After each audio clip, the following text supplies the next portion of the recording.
So good morning, everyone. My name's Paul Healey. I'm the Executive Director of the Pennsylvania Principals Association. And again, with me this morning is Eric Eshbach, our Assistant Executive Director. Good morning, Eric. Good morning, Paul. Good morning, everyone. Good morning, everyone. We encourage you to use the chat room as we go through some of the updates this morning. We're going to be asking also for your feedback this morning on an issue as well towards the end of the presentation this morning. So again, use that chat room and we'll be monitoring that at the end. So any comments or questions that you have, whether they relate to the topic or not, we'll try to get to those at the end as well. So a couple new things this morning that we want to talk about. Really, we were given a curve just a couple days ago out of the Department of Health and PDE about face coverings. And I know many of you are scrambling with that. So we wanted to take some time this morning to go over that new guidance so that everybody really understands the guidance on face coverings now since it's so new. So we're going to share a screen with you, kind of go through a couple topics, one being face coverings, another one being fall sports, and another huge issue that just surfaced that's really dominating what's happening, in our forum right now is transportation. Transportation for non-public. Yeah, so we want to really talk to you about that because in our particular area around here, I don't know if it's hitting all of you, but that is a huge concern going into the start of the school year. So give me a second here, Eric. As Paul's bringing up the PowerPoint, just know those of you who tuned in last week, one of the things we talked about was the issue with face coverings and what the expectation was. And one of the questions that came to me was about distancing and where, if you were 6 feet apart, could you take your mask off at that time last Friday? The answer was yes. I don't remember who asked me the question, but maybe that person needs to help me pick lottery numbers this week because she was right. We did have a change in the guidance that is being issued on face covering. So Paul, do you want to talk about that? Yeah, so if you look at the PowerPoint screen that we have up there, one thing I just want to change, it looked like it got cut off here. It says July 1, 20 guidance, and the other one should say August 17, 2020 guidance, because that's when the face covering issue was done. So here's the big difference, just so you understand. If you look at the July 1 guidance, and this talks about when you can remove a mask, okay? So when you're eating or drinking and 6 feet apart, obviously, when wearing a face covering creates an unsafe condition in which to operate equipment or to execute a task. Those stayed the same from July 1 to August 17. Right. Now, here's where we part the waters, right? Initially, they said that if kids were in a classroom and they were 6 feet apart working in their independent tasks or at their seats or whatever, they could take their face covering and remove it.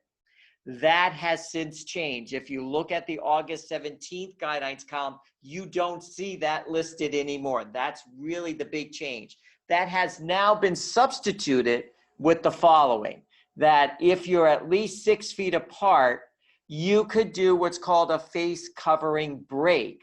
But it can't last longer than 10 minutes. Right. So that's the issue right now. And talk about the shock waves, because right. So many of you as principals, I'm sure, have worked to reconfigure classrooms.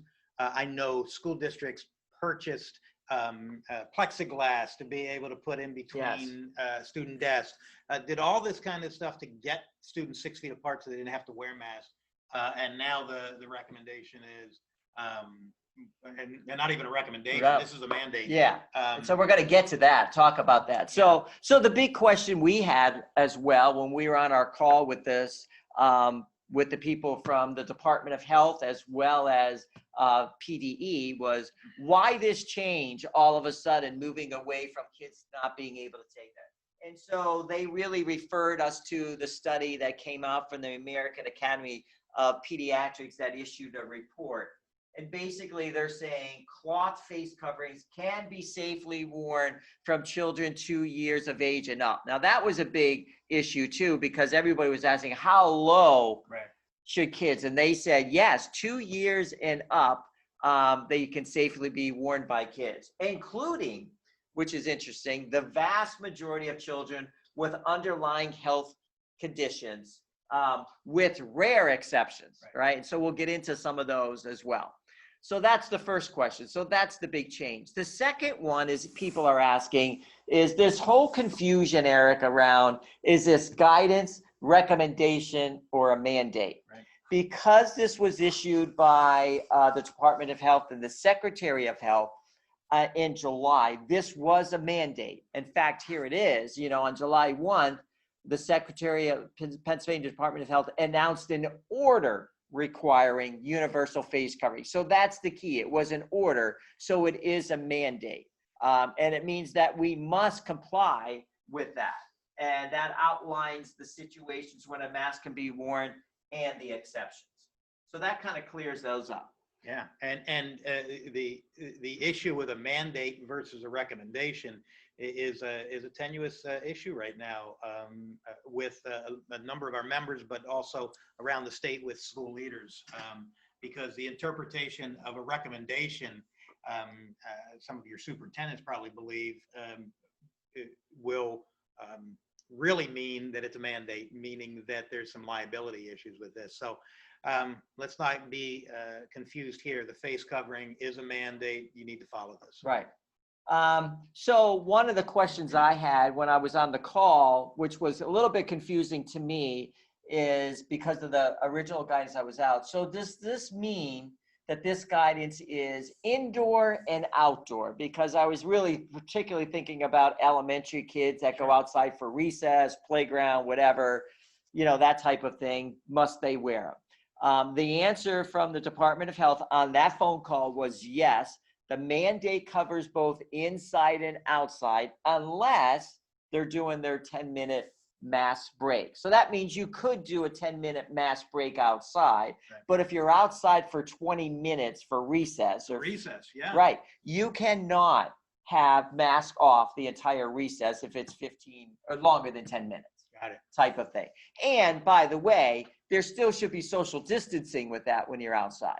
The problem with this issue that I have, if you go back on the original guidance, Eric, under sports and athletics, it still says that if they're outside and they're 6 feet apart, they could remove their mask. Yeah, so there's contradiction. There's a contradiction there. In that. And Paul, you and I were both elementary principals. We've both done hours and hours of recess duty. Getting third graders, second graders to wear masks and having them keep a social distance is going to be an enormous task. And I really recommend that principals think about, okay, how do we coordinate schedules so that we can do this and not create a problem? Yeah. How do we do it? By alternating who goes out at what time.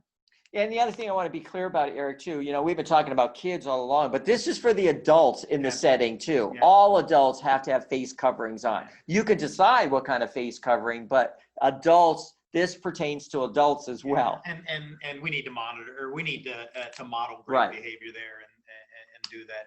Right. So I guess the final issue that we'll talk about this morning is the issue about students with a disability as well. And basically the guidance on that says a student with a mental health condition or a disability can be exempt from wearing a face mask if it is documented either in their IDA, IEP, or by a 504 plan, that type of thing. So I think you're going to be getting some requests at the schools for some of that. But it has to be well documented, and you should be coordinating that with your school nurse, your special education coordinator, and everybody that's involved. Who monitors and initiates the 504 process in your school district? Because I think that person, and I'm guessing it's you in many situations as the building principal, your work is going to increase in that area, because you just can't come in and say, a parent can't come in and say, well, my child has asthma, or well, my child has anxiety for wearing a face mask. It's got to be medically documented, and that's going to go through a 504 process. you need to discuss this with your superintendent, with your school solicitor, whoever helps you with those 504 recommendations. Mm-hmm. I think the other key here is when you read the guidance, it says that your safe and healthy plan has to reflect this guidance. So in fact, I was looking at some districts this morning, and a lot of those plans say when the kids are 6 feet apart in the classroom, they can take their masks off. So the issue here is that if you submitted a plan already to PDE, now you have to go back and make sure you take that part out, or you're not in compliance with the guidance. And it's got to be school board approved. And it's got to be board approved. Now imagine, I know that there are schools that are starting classes here next week. There's a good chance that this came out last week, and there hasn't been a board meeting to approve it before school starts next week. It's just a mess. But that doesn't mean you shouldn't put it in practice, the new guidance. Absolutely. Don't go by the old guidance, just to cover yourself from a liability standpoint. So I guess my question, Eric, would be this. Based on the new guidance for face coverings, what do you believe the implications would be for schools having adopted an instructional model and then saying, oh, wait a minute now, maybe we're going to go to full, online because of this? Or on the other end, what about parents now? Because there are many parents that are not comfortable sending their kids back. Now, if they have to wear face masks all day, will more parents take the attitude, guess what? I'm not sending my kid down. What do you think? Absolutely. You're going to see both happen. In our area where we are, we're seeing that already.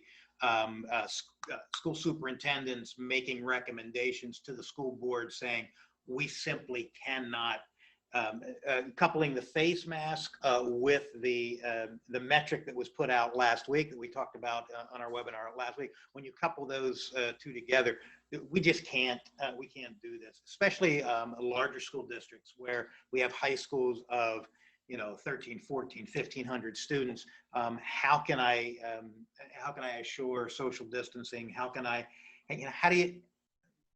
do you discipline for not wearing face masks? Right. It's just the impact is snowballing, and I think you will also see parents that are saying, you know what, it's just not something that I think is manageable. And then you have parents that don't have a choice, because parents who have to work, that don't have somebody to watch the students with them. We're even hearing one of the school districts in our area is going to full remote learning for no other reason than that they cannot staff the classrooms as needed, with certified teachers, with substitutes, and so because they have a lack of staffing, they're going to full remote. Yep. All right. So if you have comments about face coverings, because we have two other really big topics that have surfaced as well that we want to get to, put it in the chat room, and we'll kind of circle back with that one. Okay. So let's go to fall sports. Oh, wow. Talk about a mouthful. Yeah, this is a topic that has everyone in the state divided, including our principals. Yeah, so as most of you know, the PIAA has basically said they wanted a 2-week halt on this to give it a little bit more time before they decide, even though the governor and the Department of Health's recommendation is no fall sports until, what was it, January 1st, yeah. January 1st of 2021. Correct. So that was the recommendation. PIAA, as our understanding, has a board meeting on Friday afternoon. Yeah. In the meantime, we have 2 principals that actually serve on that board and trying to provide some guidance. So we decided to do a quick survey with our high school and middle school principals that are involved with athletic and extracurriculars and try to get their views. So yeah, that survey was done at the request of our representatives, Mike Allison and Jonathan Bauer, who serve on the PIAA committee. They wanted to hear what the principals in and around the state were thinking. By the way, the superintendents did a similar, if not the same survey, and we see similar results. Yeah. So, Paul, what was the first We actually question? were a little bit surprised by the results. Yeah, but we felt that we wanted to share with all of you just so you know where principals are right now. The first question was, do you support the PIAA's 2-week delay to review the status of interscholastic sports with the possibility that some or all could still happen? And you can see that most people, over 70% of the respondents, and I believe we had over 200, about 230, 240 respondents from the middle high school level. So over 70% really did want to have that 2-week window of time. Our second question is then, okay, do you support the governor's recommendation to not allow any interscholastic sports until January 1, 2021, which is what we talked about before? And this was a little closer. Yeah. You could see just a little bit over about 54% said no. But then on the other hand, about 44% said yes. So that's kind of all over the place at this point. Then we asked another question talking about, well, maybe some people would like some sports to continue, but not others. So are you in favor of allowing non-contact sports, those fall sports such as golf, cross country, and tennis, just to name a few, to be held, but not to have the contact sports like football, right, field hockey, whatever else was in there? And again, you can see no, over about 54% said no, and a little bit over 40. That kind of mirrors the previous question as well.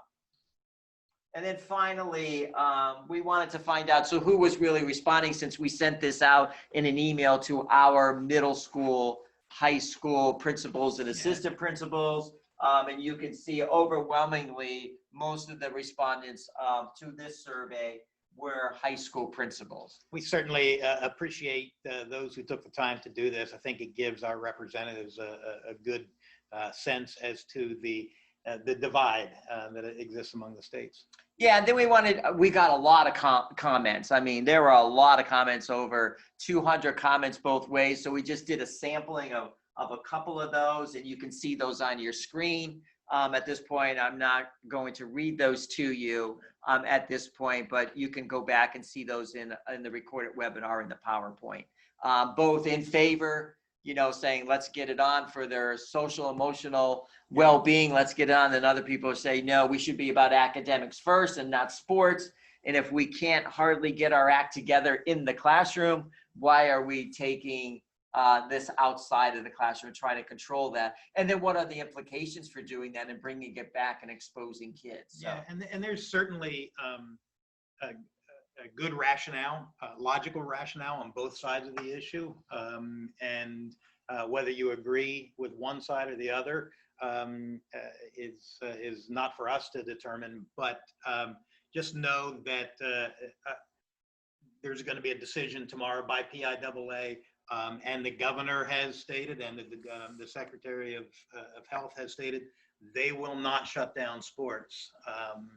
They're going to let that decision be made locally. Yep. So stay tuned, everyone. We might hear something tomorrow afternoon on that issue.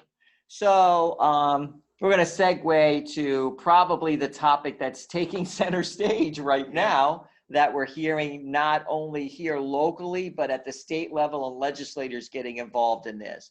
And this is the issue of transportation, public and non-public.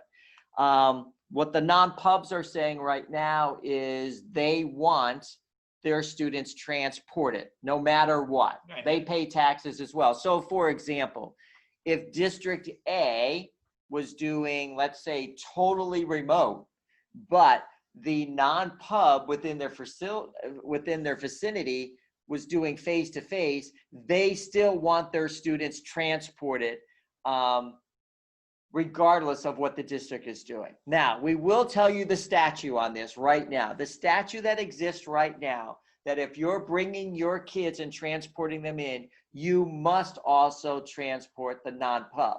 But if you're not bringing your kids, there's no obligation then to transport the non-public students as well. Now, what gets a little tricky is in the hybrid approach. So we kind of asked that question. If I'm only bringing my kids in 2 days a week, you would think that that's all you would have to do for the non-pubs as well, even though they may be requesting 5 days a week. They're not allowed to do that. Now, having said that, and saying that we don't have an obligation to do that at the present time at the statute, we know that the legislators have a big listening ear to the non-pubs right now, basically because of what they're saying is they pay taxes. They haven't gotten anything through this COVID-19. And just because the public schools aren't doing face-to-face, we believe we can do it as well, and we should get transportation. Yeah, and there's big cost implications to this as well. Yes. When you're talking about a school district that may have hundreds of students going to a non-public school, you may be talking about thousands of dollars a day that need to be funneled towards the transportation of these non-public students. Right. And look for this to be played out in statute and in the legislation. And who knows how this will fall out. Yeah, you may see some bills getting, circulated very, very quickly on this issue because, as we said, it is a hot topic over in Harrisburg right now. The other one that goes with that, Paul, with non-publics is your nurses and nursing services for non-public students that are provided by the public school district. Right. And whether you have to continue to provide those. That's another one that was talked about yesterday in the joint education hearing between the Senate and the House. I expect that there'll be some legislation on that as well. So we caution you to tread lightly on this issue. This really comes down to communication and relationships that you have, within your district boundaries with the non-pubs before doing anything. So everybody is at the table and having some communication about what's going to transpire for the opening of the school year. Right. So there are no hard feelings and nobody pressing the issue. So stay tuned on this one. We may be coming back to you and saying, hey, there's a bill, and we may have to come out either in support of or against that and ask for your opportunity and your input to call your local legislator on this issue. Because I expect there's going to be something floated on this issue. I agree. So speaking of legislation, Eric, Eric's been monitoring the bills that are being floated right now. Some of them may come out of committee, some of them may not. So I'll let you go ahead and review some of the hot ones right now. Yeah, three quick ones that are taking place right now that we've been made aware of. One from Representative Reese, House Bill 2787, which is really kind of a shot to at the governor. And it's regarding sports, and it basically says that only the school district or the non-public has the right to determine whether sports will be canceled. So this is definitely a shot at the governor. We don't know that this one will necessarily come out of committee and be voted on, but it definitely has some following. Yeah, I mean, because the bill doesn't do anything more than what we're doing right now. The school districts can do that now, right? Yeah, and in fact, the governor has said that. Yeah. Okay. So the second one is from Representative Topper, who's Huntington County, I believe, Bedford County. House Bill 2788, which I lovingly call the red shirt bill, because this allows a parent to opt for their children or child to repeat a grade. Now, the way the bill is written, it's if the parent feels that they haven't progressed academically through the grade, that they could repeat the grade. But it also indicates that they could still be eligible for athletics and extracurriculars. So to me, that sounds like what we do in college called redshirting. And I don't know how that one will get traction, or if it will get traction. The last one is Senate Bill 1216 from the Education Chair in the Senate, Langer Hulk. And this is all about teacher certification. So it's all based on making sure that people that are coming out of teacher prep programs or in teacher prep programs can get some emergency or provisional certification, even though the test of basic skills may not be offered by the companies that generally offer those. So this would allow them to be certified on a provisional basis for the year until those tests are reopened. Yeah, so we ask you to stay tuned on those. Eric will update us, and if these make it out of committee, make it to a floor vote, The House bills, of course, have to go to the Senate. The Senate bill has to go to the House. So there's a little bit of time, but whether they fast track some of these will be interesting. Right. There's also some discussion as to whether there may be another school, a school bill, an omnibus school code bill, that some of these all get lumped together. Yeah. And the last thing we really want to talk about before we get to your questions and comments is thinking about the school year and thinking about those tasks that could be waived, for example, because we're not there and we're in a hybrid approach or we're even in full remote. What are some of those things that could be lumped together as a waiver so districts don't have to do this individually to PD? Some of the things that we're talking about, for example, there is in school code that you have to do a monthly fire drill. It says that in the school code. You have to perform that task and you have to record that and submit that. Is that something, for example, that could be waived? Bus evacuation drills would be another one. Intruder alert drills and safe crisis management recertification or certification. So I guess, Eric, at this point, we're trying to collect some of those tasks that you would do on an annual basis that you think, geez, and this new normal that we're in right now, maybe that could be waived just for this school year. Sure. So Act 13 that was implemented last spring provided for a lot of waivers that only applied to the 1920 school year. So think about those things that you may be doing, that you may think, well, that's ridiculous to continue doing that, and tell us about some of those. Of course, the first thing that comes to my mind are the PSSA tests and the Keystone exams, and can they be waived? And there's some pushback on whether the federal government will allow for that to happen. But that, of course, that rises to the top of my list. You know, Act 13 said that you couldn't use those assessments to evaluate principals and teachers. Maybe that needs to happen again. Right. So yeah, the whole evaluation process, things like that. So put those kind of things in the chat room. We're going to collect those. We're actually coordinating this with PASBO, who may be getting their list together as well. And we'll be coordinating from the education side, the classroom side, those things that are performed on an annual basis that maybe we could get some relief from the next school year. So I'm going to monitor the chat and kind of read them off to you, Eric, if that's okay. Let's look at the chat room. Sorry, we have limited monitor abilities, and so it's hard for us to go back and forth between the computer screen.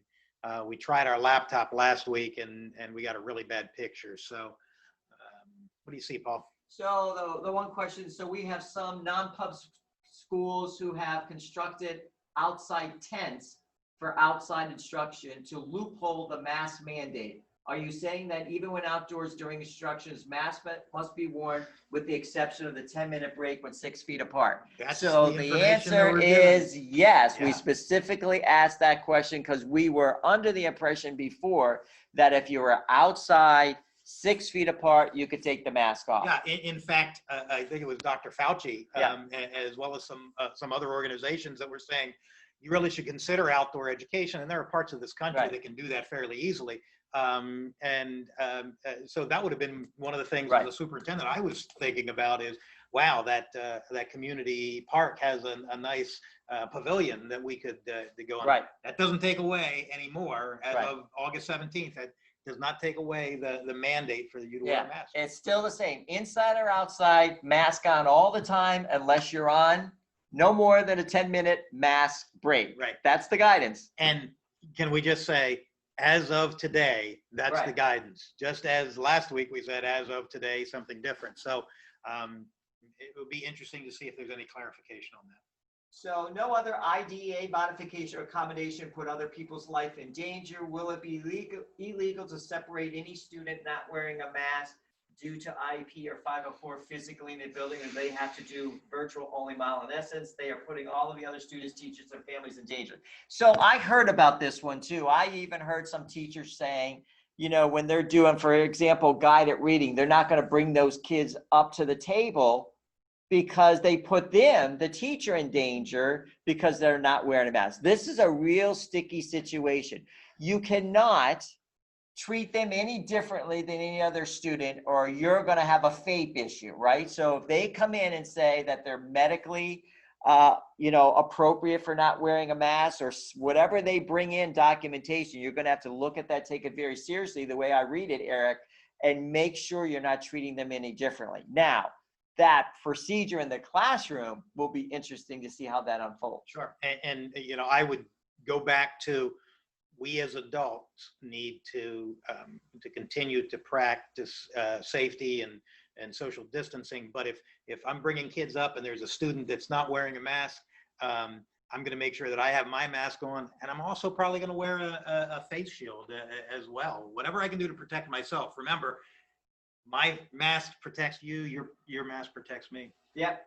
The other one on face is everyone accepting a face shield or a face mask. So the mandate is on a face covering, right, and the mandate said a face covering is anything that covers the mouth and the nose.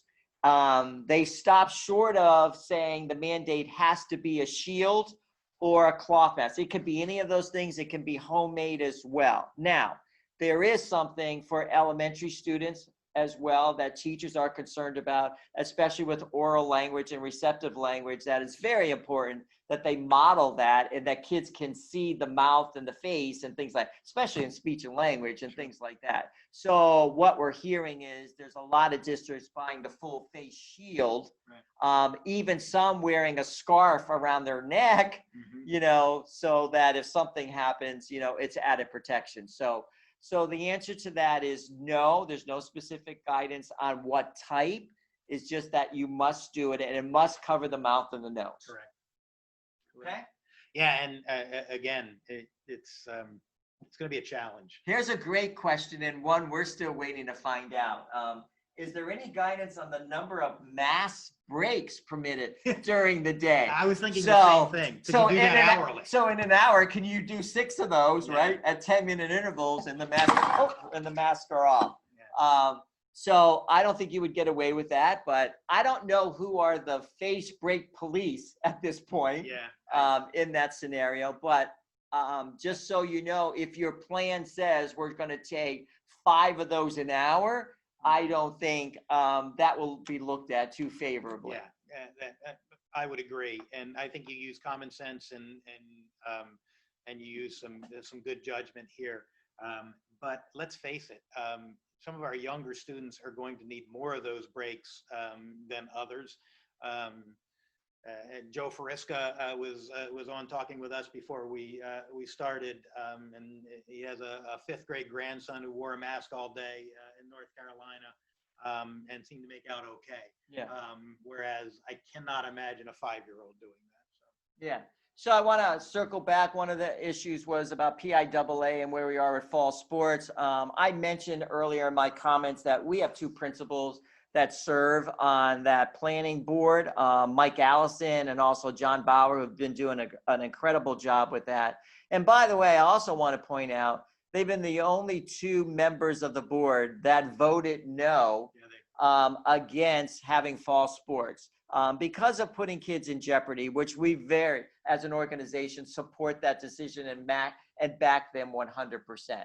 So Mike's telling me that the strategic planning committee is meeting today and the full board tomorrow. So there's 2 meetings actually happening on this issue. And I appreciate, Mike, I saw your tweets. I appreciate your comment that you don't abdicate your authority after 2:20 p.m. To make sure you're taking care of the health and safety of the students. That goes on Friday nights as well. So here's another one about transportation now.